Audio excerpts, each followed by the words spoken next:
We're taking out some flooring today in a 1910 house. It's 3 1/4 inch vertical grain pine, and it's found in a lot of houses in the late 1800s to period of World War I or so, and doing renovation on houses in that period. And if you need this flooring, this is the only place to get it from houses from the same period. One reason we should save it.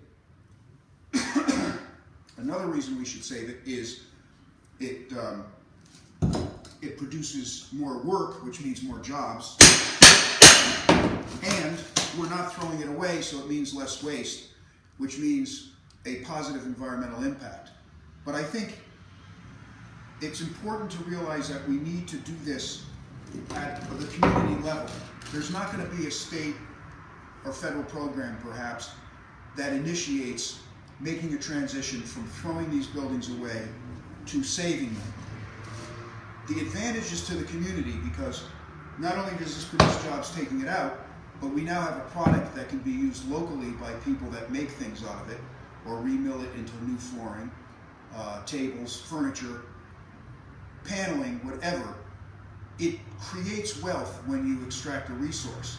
And this is a resource that's already been milled once in 1910, and it's just sitting here ready to be reused. This is important because at the point we're at, we need to be sustainable, we need jobs, and we need materials. To throw them away is not sustainable. As far as what we currently do, waste, haul the waste, and demolish with machinery, we still have work for demolition. Some buildings can't be deconstructed. Some buildings we need to excavate and do foundation work, which requires demolition people with machinery. We do everything by hand.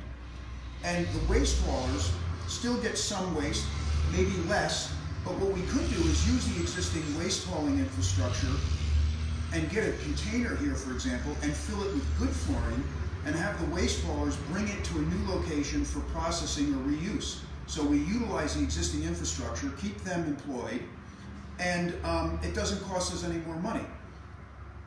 It saves money. So we need to develop this. There's still some obstacles. We've overcome some of them. For instance, we do have a demolition license, which allows us to not have to be able to pull a permit when we need it.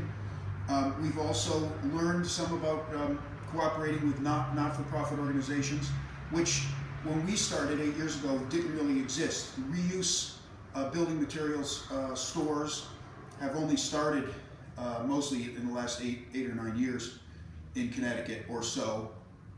And now we have a lot of them. We can work with them. We can save more materials. We can start to develop a better infrastructure for doing it. It's just, there should really not be